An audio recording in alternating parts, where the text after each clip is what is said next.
Carta de Paulo aos Colossenses. Colossenses 1. Eu, Paulo, apóstolo de Cristo Jesus pela vontade de Deus, escrevo junto com o irmão Timóteo esta carta ao povo de Deus que mora na cidade de Colossos, os nossos fiéis irmãos em Cristo. Que a graça e a paz de Deus, o nosso Pai, estejam com vocês. Sempre que oramos por vocês, damos graças a Deus, o Pai do nosso Senhor Jesus Cristo. Pois ficamos sabendo da fé que vocês têm em Cristo Jesus e também do amor que vocês têm por todo o povo de Deus. Quando a verdadeira mensagem, a boa notícia do Evangelho chegou a vocês pela primeira vez, vocês ouviram falar a respeito da esperança que o Evangelho oferece. Por isso, a fé e o amor que vocês têm são baseados naquilo que esperam e que está guardado para vocês no céu. Essa boa notícia que vocês receberam está trazendo muitas bênçãos e vai se espalhando pelo mundo inteiro. E foi isso mesmo que aconteceu com vocês, desde o dia em que pela primeira vez ouviram falar a respeito da graça de Deus e a conheceram de verdade. Tudo isso vocês aprenderam com Epáfras, nosso querido companheiro de trabalho, o qual presta serviço em favor de vocês como um fiel servidor de Cristo. Foi ele quem nos contou do amor que o Espírito de Deus deu a vocês. Por esse motivo, desde o dia em que ficamos sabendo de tudo isso, nunca paramos de orar em favor de vocês. Pedimos a Deus que encha vocês com o conhecimento da sua vontade e com toda a sabedoria e compreensão que o Espírito de Deus dá. Desse modo, vocês poderão viver como o Senhor quer e fazer sempre o que agrada a Ele. Vocês vão fazer todo tipo de boas ações e também vão conhecer a Deus cada vez mais. Pedimos a Deus que vocês se tornem fortes com toda a força que vem do glorioso poder dEle, para que possam suportar tudo com paciência, e agradeçam com alegria ao Pai, que os tornou capazes de participar daquilo que Ele guardou no reino da luz para o seu povo. Ele nos libertou do poder da escuridão e nos trouxe em segurança para o reino do seu Filho amado. É Ele quem nos liberta, e é por meio dele que os nossos pecados são perdoados. Ele, o primeiro Filho, é a revelação visível do Deus invisível. Ele é superior a todas as coisas criadas, pois por meio dele, Deus criou tudo no céu e na terra, tanto o que se vê como o que não se vê, inclusive todos os poderes espirituais, as forças, os governos e as autoridades. Por meio dele e para ele, Deus criou todo o universo. Antes de tudo, ele já existia, e por estarem unidas com ele, todas as coisas são conservadas em ordem e harmonia. Ele é a cabeça do corpo, que é a igreja, e é ele quem dá vida ao corpo. Ele é o primeiro filho que foi ressuscitado para que somente ele tivesse o primeiro lugar em tudo. Pois é pela própria vontade de Deus que o Filho tem em si mesmo a natureza completa de Deus. Portanto, por meio do Filho, Deus resolveu trazer o universo de volta para si mesmo. Ele trouxe a paz por meio da morte do seu Filho na cruz e assim trouxe de volta para si mesmo todas as coisas, tanto na terra como no céu. Antes, vocês estavam longe de Deus e eram inimigos dele por causa das coisas más que vocês faziam e pensavam.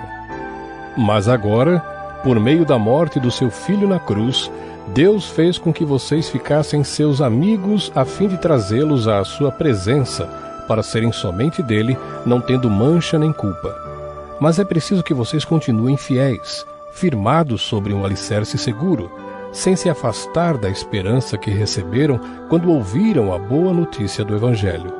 Foi desse Evangelho que eu, Paulo, me tornei servo, e é esse Evangelho que tem sido anunciado no mundo inteiro. Agora eu me sinto feliz pelo que tenho sofrido por vocês, pois o que eu sofro no meu corpo pela igreja, que é o corpo de Cristo, está ajudando a completar os sofrimentos de Cristo em favor dela. E Deus me escolheu para ser servo da igreja e me deu uma missão que devo cumprir em favor de vocês. Essa missão é anunciar, de modo completo, a mensagem dele. Essa mensagem é o segredo que ele escondeu de toda a humanidade durante os séculos passados, porém que agora ele revelou ao seu povo. O plano de Deus é fazer com que o seu povo conheça esse maravilhoso e glorioso segredo que ele tem para revelar a todos os povos.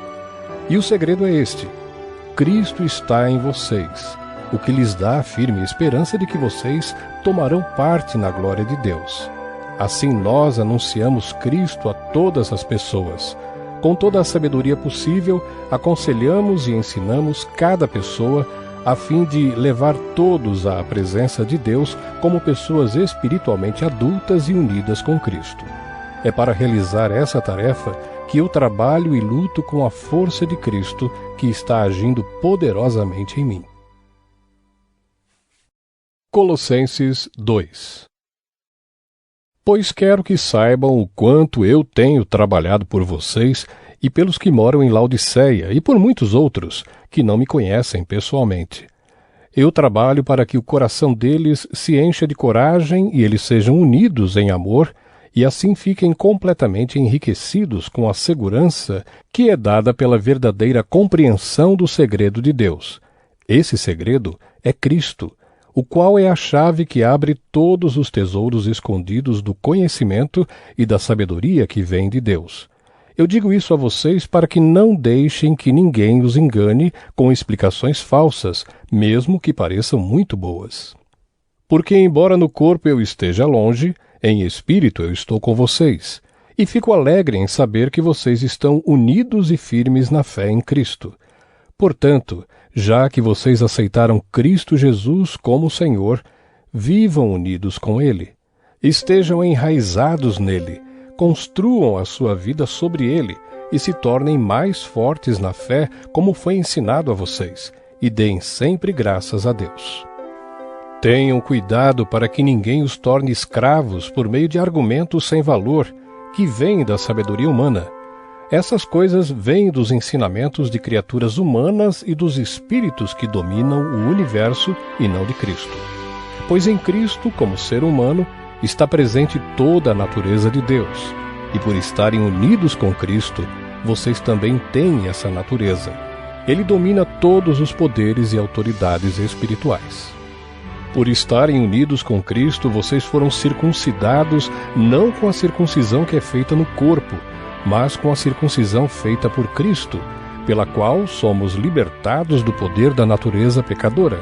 Pois quando vocês foram batizados, foram sepultados com Cristo, e no batismo também foram ressuscitados com Ele por meio da fé que vocês têm no grande poder de Deus, o mesmo Deus que ressuscitou Cristo. Antigamente vocês estavam espiritualmente mortos por causa dos seus pecados e porque eram não-judeus e não tinham a lei. Mas agora Deus os ressuscitou junto com Cristo. Deus perdoou todos os nossos pecados e anulou a conta da nossa dívida com os seus regulamentos que nós éramos obrigados a obedecer. Ele acabou com essa conta pregando-a na cruz. E foi na cruz que Cristo se livrou do poder dos governos e das autoridades espirituais. Ele humilhou esses poderes publicamente, levando-os prisioneiros no seu desfile de vitória. Portanto, que ninguém faça para vocês leis sobre o que devem comer ou beber, ou sobre os dias santos e a festa da lua nova e o sábado. Tudo isso é apenas uma sombra daquilo que virá. A realidade é Cristo. Não deixem que ninguém os humilhe, afirmando que é melhor do que vocês, porque diz ter visões e insiste numa falsa humildade na adoração de anjos. Essas pessoas não têm nenhum motivo para estarem cheias de si, pois estão pensando como qualquer outra criatura humana pensa. Elas não estão ligadas a Cristo, que é a cabeça. Cristo controla o corpo todo, o alimenta e mantém unido por meio das juntas e ligamentos, e assim o corpo cresce como Deus quer que cresça. Vocês morreram com Cristo e por isso estão livres dos espíritos maus que dominam o universo. Então, por que é que vocês estão vivendo como se fossem deste mundo? Não obedeçam mais a regras como estas. Não toque nesta coisa, não prove aquela, não pegue naquela. Todas essas proibições têm a ver com coisas que se tornam inúteis depois de usadas. São apenas regras e ensinamentos que as pessoas inventam. De fato, essas regras parecem ser sábias ao exigirem a adoração forçada dos anjos, a falsa humildade e um modo duro de tratar o corpo, mas tudo isso não tem nenhum valor para controlar as paixões que levam à imoralidade. Colossenses 3. Vocês foram ressuscitados com Cristo. Portanto, ponham o seu interesse nas coisas que são do céu, onde Cristo está sentado ao lado direito de Deus. Pensem nas coisas lá do alto e não nas que são aqui da terra, porque vocês já morreram e a vida de vocês está escondida com Cristo, que está unido com Deus. Cristo é a verdadeira vida de vocês e quando Ele aparecer, vocês aparecerão com Ele e tomarão parte na sua glória. Portanto, matem os desejos deste mundo que agem em vocês, isto é, a imoralidade sexual, a indecência, as paixões más, os maus desejos e a cobiça, porque a cobiça é um tipo de idolatria. Pois é por causa dessas coisas que o castigo de Deus cairá sobre os que não lhe obedecem. Antigamente a vida de vocês era dominada por esses desejos e vocês viviam de acordo com eles. Mas agora, livrem-se de tudo isto, da raiva, da paixão e dos sentimentos de ódio, e que não saia da boca de vocês nenhum insulto e nenhuma conversa indecente. Não mintam uns para os outros, pois vocês já deixaram de lado a natureza velha com os seus costumes e se vestiram com uma nova natureza. Essa natureza é a nova pessoa que Deus, o seu Criador, está sempre renovando para que ela se torne parecida com Ele, a fim de fazer com que vocês o conheçam completamente. Como resultado disso, já não existem mais judeus e não judeus, circuncidados e não circuncidados, não civilizados, selvagens, escravos ou pessoas livres, mas Cristo é tudo e está em todos. Vocês são o povo de Deus. Ele os amou e os escolheu para serem dele. Portanto, vistam-se de misericórdia, de bondade, de humildade, de delicadeza e de paciência. Não fiquem irritados uns com os outros e perdoem uns aos outros caso alguém tenha alguma queixa contra outra pessoa. Assim como o Senhor perdoou vocês, perdoem uns aos outros. E, acima de tudo, tenham amor, pois o amor une perfeitamente todas as coisas.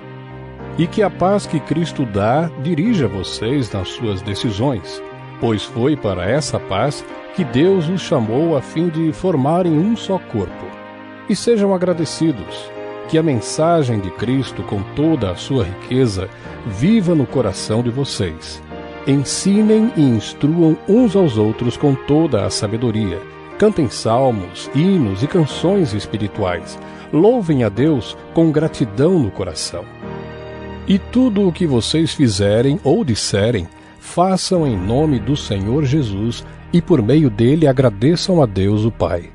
Esposa, obedeça ao seu marido, pois é o que você deve fazer por ser cristã. Marido, ame a sua esposa e não seja grosseiro com ela. Filhos, o dever cristão de vocês é obedecer sempre ao seu pai e à sua mãe, porque Deus gosta disso. Pais, não irritem os seus filhos, para que eles não fiquem desanimados. Escravos, em tudo obedeçam àqueles que são seus donos aqui na terra. Não obedeçam só quando eles estiverem vendo vocês, procurando com isso conseguir a aprovação deles. Mas obedeçam com sinceridade, por causa do temor que vocês têm pelo Senhor. O que vocês fizerem, façam de todo o coração, como se estivessem servindo o Senhor e não as pessoas. Lembrem que o Senhor lhes dará como recompensa aquilo que Ele tem guardado para o seu povo, pois o verdadeiro Senhor que vocês servem é Cristo. E quem faz o mal, seja quem for, pagará pelo mal que faz, pois quando Deus julga, Ele não faz diferença entre pessoas. Colossenses 4. Donos de escravos, sejam justos e honestos na maneira de tratar os seus escravos. Lembrem que vocês também têm um Senhor no céu. Continuem firmes na oração, sempre alertas ao orarem e dando graças a Deus. Orem também por nós, a fim de que Deus nos dê uma boa oportunidade para anunciar a sua mensagem, que trata do segredo de Cristo, pois é por causa dessa mensagem que estou na cadeia. Portanto, orem para que eu faça com que o segredo de Cristo seja bem conhecido, como é o meu dever. Sejam sábios na sua maneira de agir com os que não creem e aproveitem bem o tempo que passarem com eles. Que as suas conversas sejam sempre agradáveis e de bom gosto, e que vocês saibam também como responder a cada pessoa. Tíquico, nosso querido irmão, trabalhador fiel e companheiro no serviço do Senhor, levará a vocês todas as notícias minhas. Eu estou enviando para contar como todos nós vamos indo e assim animar vocês. Com ele vai Onésimo, o querido e fiel irmão, que é da igreja de vocês. Eles vão lhes contar tudo o que está acontecendo aqui. Aristarco, que está na cadeia comigo, lhes manda saudações, e também Marcos, o primo de Barnabé. Vocês já têm orientação a respeito de Marcos para recebê-lo bem, se ele passar por aí. Josué, chamado o Justo, também manda saudações. Esses 3 são os únicos judeus convertidos que trabalham comigo para o reino de Deus e eles têm me ajudado muito. Epáfras, outro que é da igreja de vocês e é servo de Cristo Jesus, também manda saudações. Ele sempre ora com fervor por vocês. Ele pede a Deus que faça com que vocês sejam sempre firmes, espiritualmente maduros e prontos para cumprir tudo o que Deus quer. Eu posso afirmar que ele tem trabalhado muito em favor de vocês e pela gente de Laodiceia e de Herápolis. Lucas, o nosso querido médico, e o irmão Demas mandam saudações. Mandamos saudações aos irmãos que moram em Laodiceia. Saudações também para Ninfa e para a igreja que se reúne na casa dela. Peço que, depois de lerem esta carta, vocês a mandem para Laodiceia, a fim de que os irmãos de lá também a leiam. E vocês leiam a carta que vai chegar de Laodiceia, e digam isto a Arquipo. Procure cumprir bem a tarefa que você recebeu no serviço do Senhor. Com a minha própria mão escrevo isto. Saudações de Paulo. Não esqueçam que estou na cadeia, que a graça de Deus esteja com vocês.